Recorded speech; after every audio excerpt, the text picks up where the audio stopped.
And there is correspondence, by the way, Mr. Chairman, which I can bring to the committee on some of these issues. So I don't want to engage in what looks like a political issue.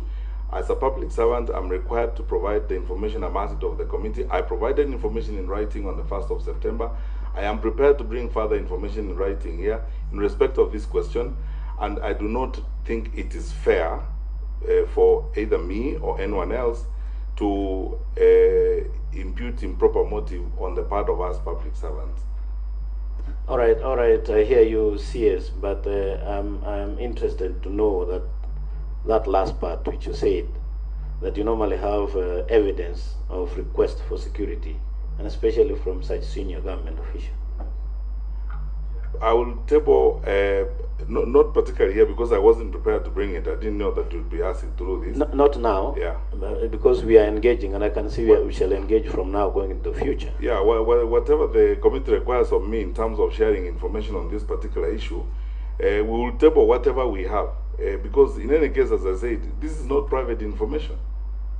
This is public information. If we are asked or advised by our security officials on particular deployments and so on, or we are advised by our counter security teams to provide security in a particular place because of certain things, that is correspondence I can avail to you if it's so required to explain why I deployed security in that particular place. Very well. I think that is it. Honorable Adoma. Thank you, Chair. Chair, I've listened to Honorable Sankok and the response from the Waziri, and getting it right. I've not heard Sankok expressly say that he's dissatisfied with the response from Waziri today. Those other issues, I think, are side issues, and I would also urge my colleague Honorable Sankok that this is the CS for internal security, and is not just a minister, so I would want that also to be corrected, that when you are addressing the minister, you should address him with decorum. I saw you just referring him. He's not just any other ordinary citizen, he's an honorable minister of this Republic of Kenya. So I think if you are satisfied, you should not bring side issues, and if you had really facts on the ownership, then Chair, in my opinion, there would have been no point for him to come and appear, raise it before this committee. That is my take. Okay, I'll make a ruling on that, and what I pick from you is the comma and full stops and the details about, nomenclature and all that, which is hard. I'll want to give Honorable Kaunya. Chairman, thank you. Chairman, I have two issues relating to the particular question. One, it's true during the response on the issue of deployment of security, one of the major things that came out clearly is that security was deployed for the Deputy President in various areas, including his home, including other properties he owned. The focus was actually on the deployment of security. That I remember, Chair, I was present. But Chair, looking at the question, I have a feeling that the question seems to have been misplaced. Unfortunately, though, it had already been directed by the Speaker, because the question is specifically asking land details, which, as the CS has clearly indicated, is in the docket of Ministry of Lands to give the land reference numbers, the date of acquisition, previous ownerships, which are usually in the green cards and such records. Such records are domiciled in lands. I would have expected, Chair, that this question should have been directed to Ministry of Lands. It would have been much easier to get that information. And Chair, lastly, my suggestion, Chair, is that with all due respect, I think some of us have been in the public service, including yourself, Chair. Sometimes the process of getting these details takes time. But I would urge that Waziri takes it up, as he has promised, to follow up with the ministry to get the details, so that as soon as possible, then the response can be given, rather than trying to really make it an issue that is outside what was asked. So, Chair, that will be my recommendation, if you can make a ruling that Waziri gives that response, maybe with a given specific time for follow-up, then that would make progress. Thank you, Chair. Very well. I will strictly request that we keep away politics from this engagement totally, and therefore we will want to move in this direction.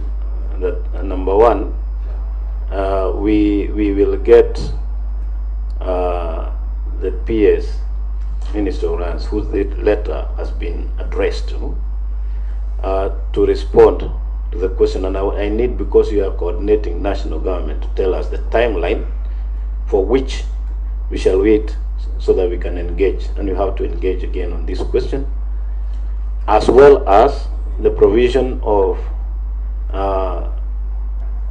the Hansard, which is referred to by Honorable Sankok. You need to provide that Hansard so that we can see exactly, in light of what the response will be and what the Hansard contains, then we can see how to engage in that meeting that we shall today agree on the date.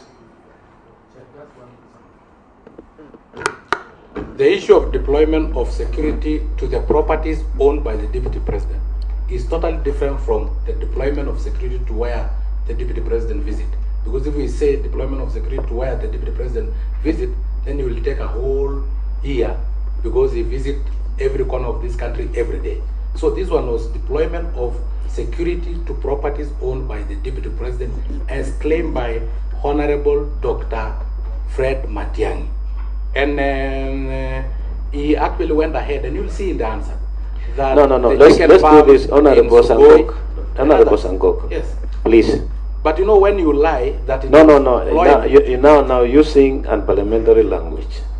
Okay. And I allowed it to pass like I didn't hear first time. Thank you. If it is inaccurate, say it's inaccurate. Oh, it is inaccurate. You know, a lie and inaccurate. Yes, but you know, parliamentary language. A committee is sitting, you know, inaccurate. is parliament at work. So instead of saying lying, I say inaccurate. Yes, just to massage. You know, not massage, Honorable Sankok. Oh, inaccurate. It's an issue of parliamentary language. Okay. Then the information is. Last time I heard you say that in the chamber, the speaker was not very happy with you. No, I said it was inaccurate. Let me now probably put it in a parliamentary language. The information is inaccurate because it is not the issue of deployment of security to where the Deputy President visit, but deployment of security to the properties owned by the Deputy President, including his current home, including his Sugoi chicken farm, including the farm that Honorable Dr. Matiangi claimed that the Deputy President owned in Laikipia, which is 15,000 acres. And since he claimed he knows that it is owned by the Deputy President, I just requested, okay, table the evidence that it is his land, because you have claimed, the Deputy President have claimed, and he does not own. Yes, and which claim you should also be presenting a Hansard report showing us that actually he claimed, because it is one-on-one. He came to report about deployment of security on his own installation where Deputy President has interest, probably owned or leased. I heard him say that just now. So what we need to do is get the actual written answer, get the Hansard, and then get the response from Ministry of Lands, and then we engage with facts on the table. Thank you. I will wait for the answer, but this one is not satisfactory because I've really come 7 times. You know, the first question, it was 5 times. And the issue of time also, I said we shall also revisit that time. Yes. From our secretariat. If it is 7, it will be 7. It will not be less. You remember what we shall have you to put it on record. Recently, yes. Yes, and then so that we make progress, we will need you to undertake in terms of timeline. When are you able to respond to this together with the PS? And if you can please come with the PS lands so that if there are any other queries about the history, because this question is fully loaded. I can see it's asking a land reference, number, size, date, acquisition, previous ownership. So it has a lot of history. Probably it needs to come with the entire file. So Chairman, give me 2 weeks to consult with my colleagues before I come before you on this particular matter. But with your very kind indulgence, I sincerely take the comments that were made by Honorable Kawunya very seriously. This really is not essentially our question, because it's taking time, because I've got to go around to other departments that are outside my responsibility. But anyway, we are one government. In 2 weeks, I'll try to get you an answer. So 2 weeks it is. Let us also get the answer. Any evidence that needs to be referred to, let us have a document regarding the same so that we are able to deal with facts on the table. That answered, and then the written answer from Honorable CS, then also the response or otherwise from Ministry of Lands and Physical Planning, and any other relevant material or letter or document that will make us go over this matter once and for all. Yes, we have concluded that one. Honorable Chepkut. Chairman, permit me to say one statement. I want all of us to be sober. I want all of us to use parliamentary language. I'm against vulgar language. Let's keep politics aside. And finally, Chairman, this question, the question is misplaced. It is Ministry of Lands and Physical Planning that are charged with all the title deeds and so on and so forth and ownership. About security, it is Honorable Dr. Fred Matiangi, who is charged with that responsibility. Okay, I hear you. Because so we are reopening the matter. Let that man rest there. We have removed the political part of it. We just want factual and subjective that we shall get in 2 weeks' time. We shall give the date roughly about 2 weeks from now. So to Chairman, all the parties. I just want in future, let's have robust truth engagement. That's all I'm pleading. Very well. We will then move from that, Honorable Sankok. You will let us conduct business. If anybody who is in control, please make sure that we allow those online or virtually to only talk when they are given the mic. We'll then. This is Dawood. Yes, the matter on question number 053 Chair, can you allow is me to posted leave? on now. Yes, and we'll give you a date. Can I prosecute my Please, question? please, we are dealing with other Online. matter. Control room, please ensure you do not just let everything loose. We cannot be speaking all of us. So, Honorable Sankok, we shall give you a date 2 weeks from now. Yes. Which we shall engage further with those facts on, and we want material facts. Yes. So that we can deal with things with evidence. So am I the one to bring at the hands a report, or Honorable Dr. You can get it. In fact, you can get in touch with the Secretariat. They will help you. Could I register my presence? This is Rosa Bui from Kisumu. Thank you, Chair. So now I can leave. Yes, Honorable Sankok. But please allow Dr. Kidicha Adan to... Instructions given that they will assist you to get the answer. Okay, thank you, sir.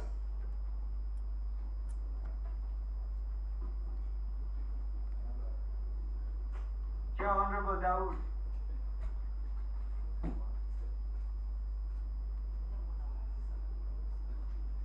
Chair, can you hear me?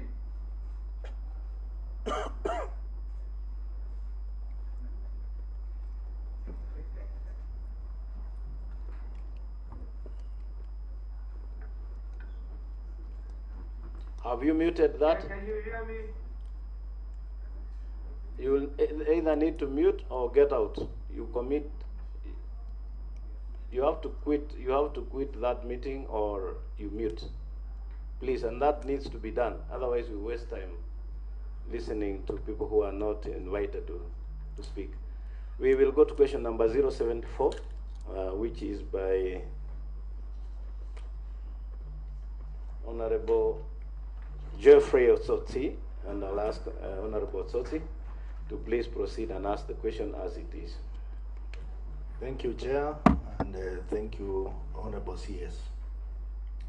My question is question number 074 of 2020, directed to the Cabinet Secretary for Interior and Coordination of National Government, and it reads, could the Cabinet Secretary explain the status of investigation into a complaint raised by Trust Media Group against Safaricom Limited for theft of copyright arising out of a tender floated by Safaricom Limited in 2016 for the provision of creative and digital services, launched with the Director of Criminal Investigation, DCI, via inquiry number 14 of 2021. Roman 2.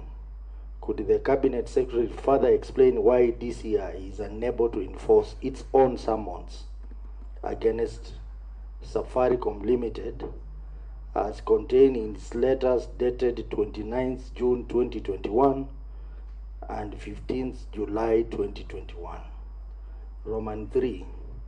Could the Cabinet Secretary provide details of all the complaints filed with the police against Safaricom Limited regarding theft of copyrights, intellectual property rights, and other complaints? Lastly, Roman 4, what specific steps is the ministry taking to ensure that large corporations, in particular Safaricom Limited, comply with the existing laws and the ethical standards? Thank you, Chair. Yes, Honorable CS, if you can respond. Thank you, Mr. Chairman, and thank you, Honorable Sosi, for the question. There are 3 points to be made on this question, not in form of answer, Mr. Chairman. This is one of the questions where I would have liked actually to ask the indulgence of the committee to speak to the committee in camera because of the sensitivities involved in this. Number one, this is an ongoing investigation by the DCI. The number of people who have to be interviewed and record statements and the extent of the investigation is expansive and ongoing. To comment on an ongoing investigation in an open manner such as we are doing, quite frankly, is to be prejudicial to the whole process of investigation. Secondly, when you look at the institution that's involved and the implication of discussing, for example, Safaricom and its role and place in this economy, to discuss dimensions involving Safaricom in an open manner in this situation is also, again, prejudicial, not just to Safaricom as an institution, but to the place of that institution in the economy. Number 3, Mr. Chairman, I would need the guidance of the committee. Where do we draw a line between what you may call individual contracts between individuals and corporates and criminal acts? Because you see, when contracts are breached, which essentially are civil matters between the contracting entities, where does the law enforcement dimension of the executive branch come in? Because civil contracts or commercial contracts that assume a civil nature are such that we cannot necessarily step in unless we are invited by dint of criminality having been established. So, Mr. Chairman, I would like to request you kindly, if you don't mind, Mr. Chairman, I am able to discuss this question and its response in some level of detail if you grant me an in-camera opportunity. Or B, you allow me, Mr. Chairman, then to request guidance from the Office of the Attorney General and the National Security Council to discuss dimensions of this which are very sensitive, as it were. And this is not just to Safaricom, as it were. It's a question of the corporates that were involved and the number of companies and institutions that have made investments in Kenya. If they get into a problem as a result of commercial contracts or contracts of a civil nature, if we go open and discuss each contract and dimensions of it and so on, I think as a public servant and you as the people's representatives, we have to be conscious of the implications of this in the long run. So suffice it to say, Mr. Chairman, with your very kind indulgence, that A, the investigations are going on. B, DCI is not reluctant or has not failed to enforce any of its summons. The number of people have to be interviewed and the statements taken in this kind of investigation is expansive. It will take time for it to be completed. And when it's completed, the DCI, in consultation with the DPP, will make a decision on which way to go. Until then, Mr. Chairman, I will need your guidance. Am I allowed to actually comment or make sideline commentaries on an ongoing investigation of a sensitive nature like this?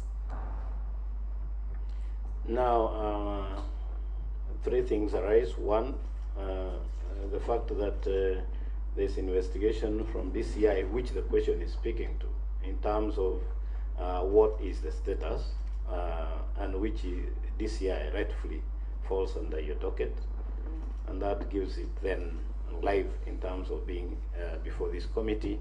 Two, the Honorable Speaker has approved this question in its nature, means then it has to be responded to, and therefore three, if you need to speak to the matters in camera, that can be granted. I'm ready to make the presentation in camera, Mr. Chairman, on this matter. And then even then, I would still seek your guidance on where do we draw a line on the question I asked between commercial contracts of a civil nature and when they are broken or when they go wrong, what is our role? When do we step in? Because we know we step in as security people when criminality has been established, and until it has been established, we don't really step in. But as a responsible public servant, I'll give you all the information I have about this. But as I said, because of the sensitivity of this, it's something I would like to give you, honorable members, in camera, not in an open session. Sure, but insofar as the DCI is involved, then you are looked in. That's why, and that's why it was approved by the Speaker. We'll allow you to give us brief in camera. So we'll pend that matter, Honorable Tsotsi, so that we can proceed with the rest of the issues that we can be addressed in public. Then after that, we'll ask members of the press later to leave so that we can get an insight into that question. So we'll then proceed, Honorable CS, to the next one, which is question 079 by Honorable Atandi. And I have information that the Honorable Okukaunya has been asked to ask this question on behalf of Honorable Atandi.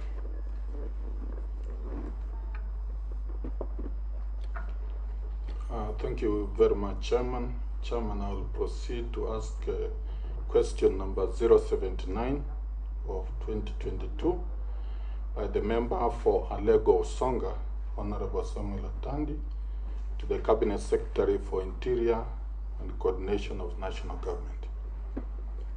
Roman 1, could the Cabinet Secretary explain the causes of increased insecurity in Siaya Town, Siaya County, and its environs that has seen numerous cases of breakages in shops and homes, theft of properties, murder of MS Monica Nyango Oyodi on the night of 11th February 2022 at the Pandi Estate in Siaya Town, and the shooting of a 15-year-old girl on 22nd February 2022 at Ngia Market.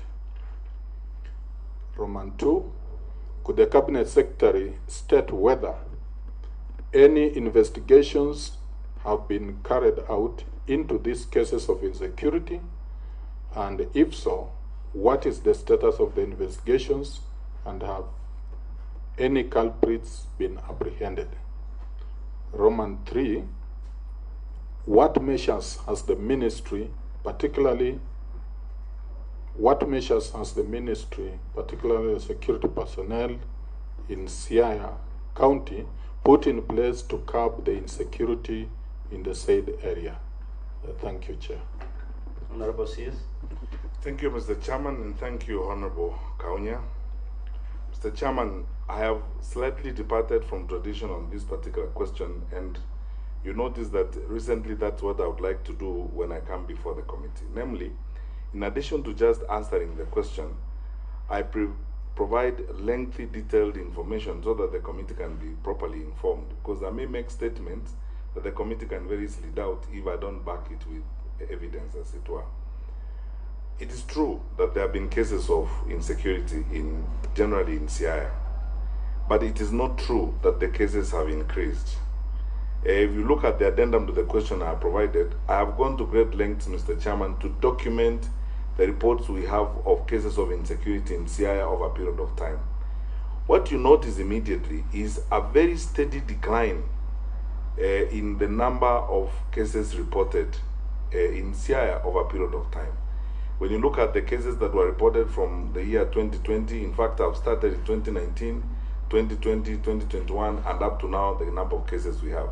You can see cumulatively a very steady decline of the number of cases of insecurity that have been reported in Siaya across the board. So it isn't actually factual to say that there has been an increase in the cases of insecurity. The murder case that is reported here is one in many. If you look at what we used to deal with in the past, and I want to report to the committee, Mr. Chairman, that the case of the murder of Monica Anyango Woyodi is going on, and the investigations are at an advanced stage. The DCI has collected very useful information. They are doing forensic analysis of the evidence they have.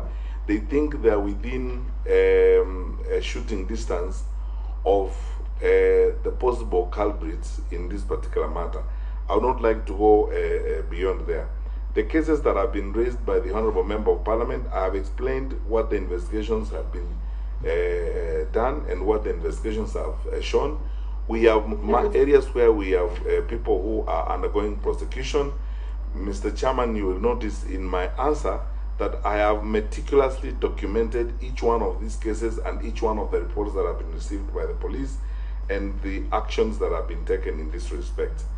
Suffice it to say, Mr. Chairman, that over a period of time, because of the changes we have had to carry out, we have increased security personnel in Siaya. We have supported the patrol of the police in Siaya, and also encouraged our provincial administration or national government administration colleagues to hold regular public sensitization engagements or barasas, as it were, where we involve civil society, opinion leaders.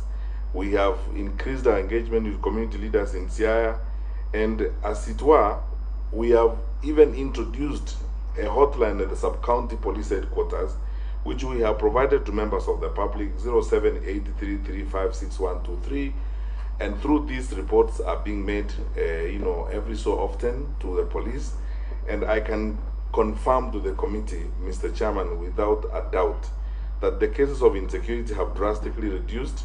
We are determined to reduce them even further, and with increased and additional resources that we'll put in during this and the next financial year, the cases of insecurity in Siaya will continue to go down as it were. I submit respectively. Thank you, Honorable CS. We will give the first chance of supplementary question to Honorable Kaunya.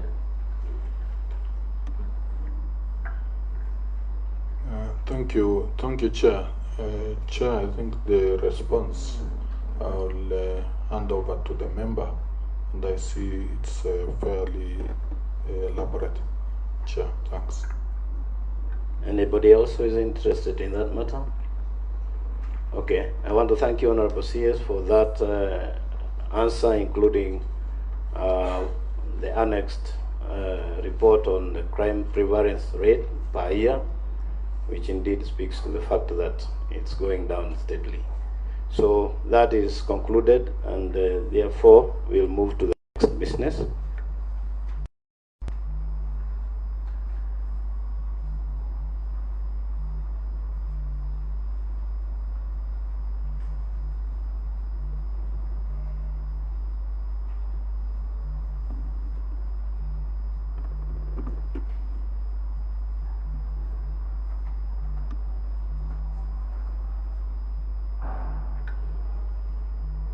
I see Honorable Koyo, MP, Mohoroni here. And I remember your statement was responded to.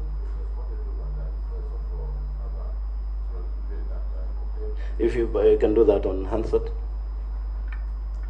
Thank you very much. Yeah. Remember, I tabled a question here on 2nd March 2022, which was responded to on 17th March 2022. But the answer was grossly inadequate to me, so I sought for further disclosure because at the time the PS did not seem to be in full picture that the issue of following up had gone up to the Court of Appeal and which had made a pronouncement, and that what we were following up now was just some cunning fraudsters who went and used an environmental court to rule in their favor, and they were moving in that direction to get benefit of the farm that belongs to the public or the government.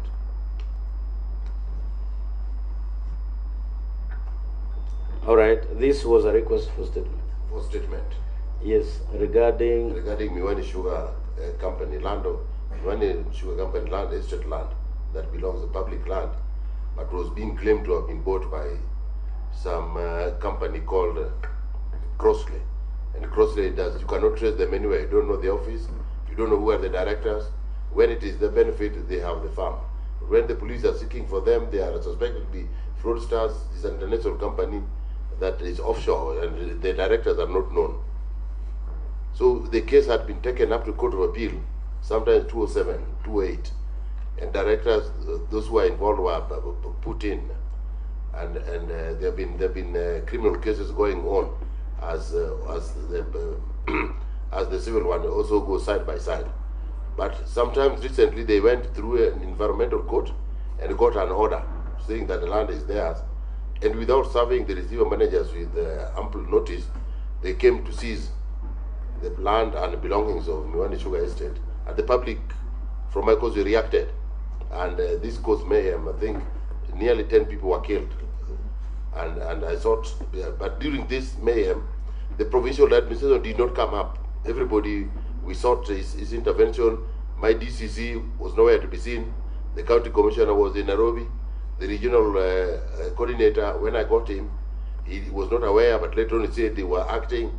The police station that's very close to where the whole episode was taking place were not able to take part because they were waiting for orders from above.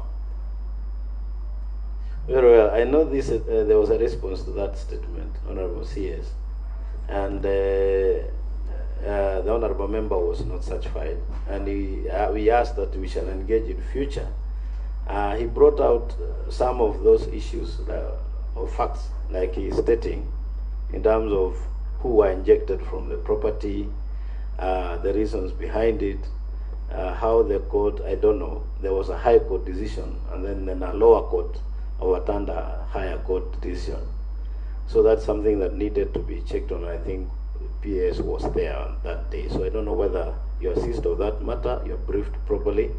If you can react to it, if not, then we can set a date where you can then get a comprehensive response to satisfy the Honorable Member. Mr. Chairman, to the best of my knowledge, what we were requested from our ministry on that matter was a statement, which we provided at that point in time. No one told us, and there is no correspondence from you or from Parliament asking us for more information on the matter.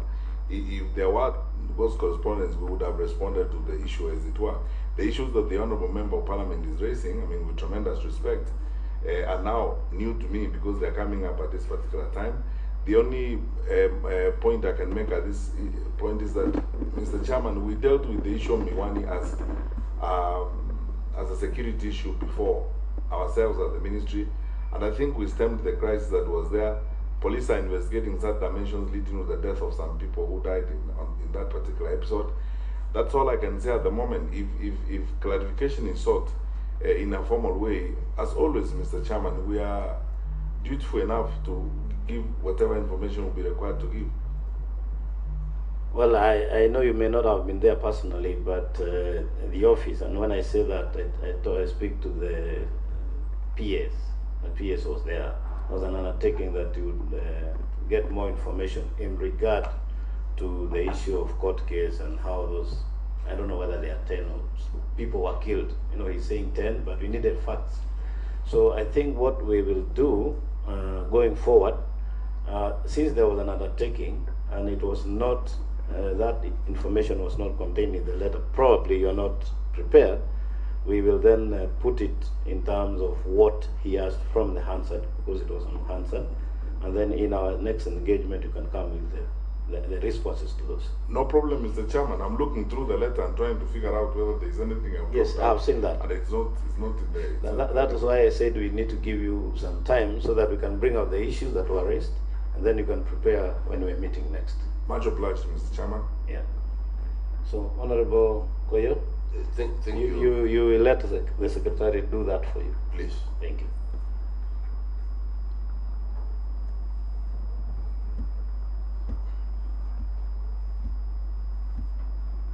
Sorry, today we have a lot of business. Now, there are other statements that you may have that have been requested by honorable members. But before you go there, we have this statement, and that is the last item, number 2, which speaks to the insecurity in Baringo, Isiolo, and Samburu, which we would request that, and I can see you have submitted a statement, that you can take us through this question, or this request, or came by way of various questions that were asked by members from those counties, intervention that was discussed in Parliament, and therefore, as a committee, on our own motion, we decided as the ones who oversight security and administration, to request your office to make a statement regarding this matter, so that we are not seen to be passive, and number 2, so that we are responsive to those sensitive issues happening in those counties. So, Honorable CS, you may now make that statement. Thank you, Mr. Chairman, honorable members. Again, on this matter, as I did in previous other matters we assist of, Mr. Chairman, I have provided a fairly detailed response, which I will summarize for the time being because it's already on record, and I've brought a full answer to the committee, highlight a number of issues, and I'll be ready to respond to any issues that arise therefrom. The areas of North Rift of our country, Mr. Chairman, and the parts of Eastern, this mainly refers to Baringo, Elgeyo Marakwet, Samburu, parts of Turkana, and Isiolo, are prone for a long time to incessant conflict. It manifests itself first as cattle rustling or livestock rustling, but this conflict is driven by a number of factors. One, Mr. Chairman, is the political competition and political incitement. There are incidents where even political leaders have been caused by the police to record statements, and investigations are going on. There are other matters that NCIC is investigating in relation to some leaders from that part of our country. 2, the proliferation of illegal firearms. Because of our porous border with South Sudan, and sometimes we suspect, even from Somalia, the movement of small arms in this area has been rampant over a period of time. 3, the high levels of illiteracy and unemployment in this part of our country. 4, constant land dispute between, especially the Pokot on the one hand, and some other communities here, especially in the case of Baringo, the area around Mukutani. Then, you know, Mr. Chairman, the truth of the matter is that this is a very vast area with very rugged and difficult terrain in most cases. Needless to say also that the level of underdevelopment here has fueled more of these conflicts and more of these problems, as it were. We've looked at this and we have dealt with this. Successful government since independence have dealt with the problem of insecurity in this part of our country. Again, I need to point out to the committee, Mr. Chairman, that if you look at the challenges of insecurity in this region in a historical manner, you can notice clearly that thanks to devolution, more investments by the national government, and more development activity, the incidents keep, declining as we go by. The challenges we are having right now in Laikipia, which I'm going to talk about shortly, have also been brought about by the drought and the conflict and struggle for natural resources. Livestock farmers from some parts of the North Rift move into Laikipia, especially the Laikipia Nature Conservancy, because there's pasture there, and because the owners of Laikipia Nature Conservancy have done dams and water ponds and so on, and the livestock therefore can get water, can get pasture in some of these areas.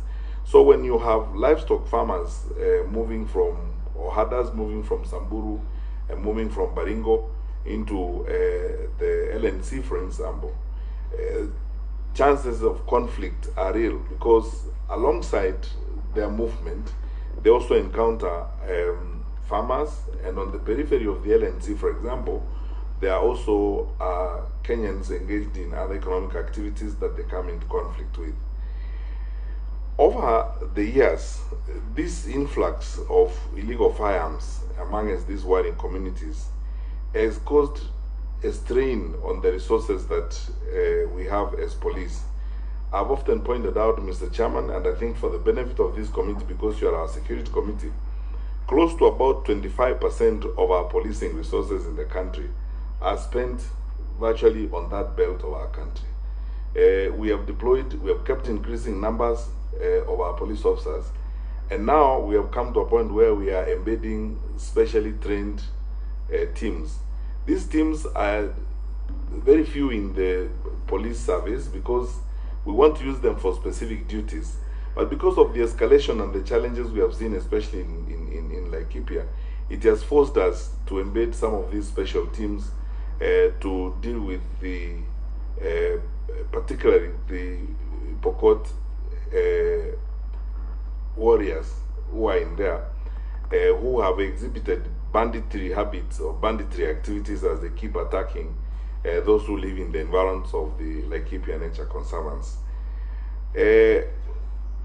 Ultimately, Mr. Chairman, other than the border conflicts that arise from time to time between Isiolo and Meru, border conflicts that will arise between the areas of Turkana County, Samburu, and Baringo, the phenomenon of cat rustling and related conflicts is very common in this belt, as it were.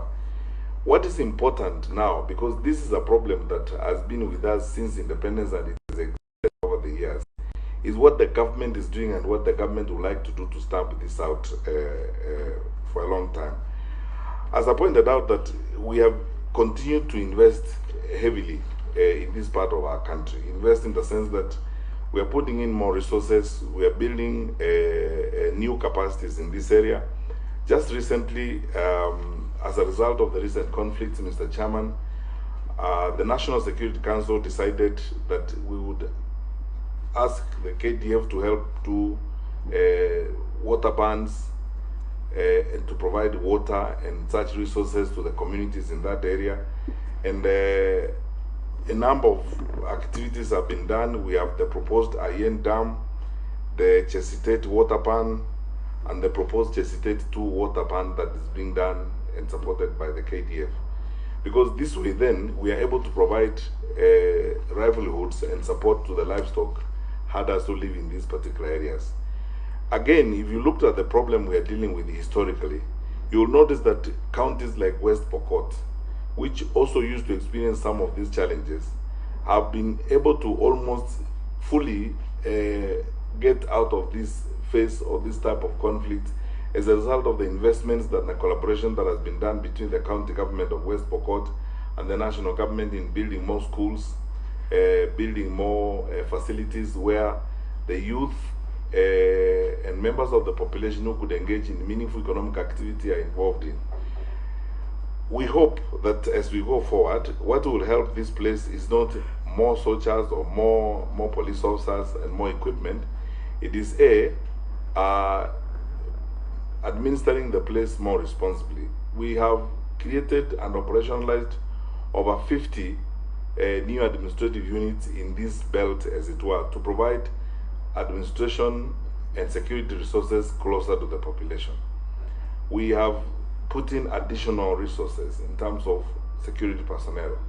Mr. Chairman, may it please the committee to note that all the candidates who are registered to sit for KCP this year sat for KCP, and they all received their results in this area thanks to the work that the security teams have been doing in this particular area. We continue to face the challenge of laxity in surrendering firearms by the local populations, but we've worked on a new program of providing the National Police Service reservists whom we embed within the communities to be able to work with the communities and provide security, more security to the communities, as it were. Finally, Mr. Chairman, we will continue to invest in development activities in this area. The solution, one of the solutions to this area is to ensure that we have more schools, more economic activities that people can engage in, that take their time away from the card rustling and the destructive activities they engage in. The other solution, which is not now an issue for the national government but for the local leaders, is for the local leaders to engage in alternative mechanisms for dispute resolution. Over the years, Mr. Chairman, in many parts of our country where we have conflicts, whether it's over pasture or over land or over resources, we resolve this by community leaders coming together and resolving these issues. The leaders, political, religious, and otherwise, from this part of our country are urged, and we consistently keep pleading with them to develop community-based mechanisms of resolving their conflicts. We have had age-old pasture and resource sharing agreements between communities in Kenya, because that is how we have stemmed conflicts, for example, between Garissa and Isiolo, sometimes in the past, between Kitui and Garissa in some parts, of the border in the past, because of resource sharing programs and resource sharing agreements that are reached between local community leaders. We also urge the leaders of this part of our country to also develop those mechanisms of engaging and negotiating how resources can be shared without, all the time causing these kinds of problems. However, because of increased activity of the bandits in Laikipia, the National Security Council was forced last week to insist that we intensify activity. That's why we closed the airspace in that area for 30 days, so that we are able to carry out aerial surveillance uninterrupted, and we are able to carry out aerial contact with the bandits without interference with any movement. And that will stay in place for 30 days. The report I have from our commanders is that we are making very good progress in that respect, and we believe that by the end of the 30 days, we will have sorted out the problem in that part of our country. But I would like to assure you, Mr. Chairman, and the committee, that we are very, very committed to ensuring that we have a peaceful transition, that the electoral cycle is not interrupted, that we have peaceful elections, no one is evicted from their place, and that those of our citizens who are engaged in livestock farming, who sometimes get into problems because of the drought and so on, we are trying to assist them by building these dams, building these ponds, and so on. We hope the county governments affected in these particular areas could also work with us to try and develop this infrastructure. Finally, the government is engaged right now intensely with the two development partners to do a key security infrastructure, that is the Nanyuki Rumuruti Road, that will open up that place and provide additional infrastructure for our own security operations, and that will enable the inhabitants of that place live much more peacefully and transact very easily. Mr. Chairman, I respectfully submit. Thank you, Honorable CS. It's very important for you to make that statement going by the apprehension that people have. and what you have seen, the activities that have not been very pleasing in that area. But critically, it's important to note that you have confirmed that all students did their exams, albeit in difficult situation, but they did. That is something worth an effort, worth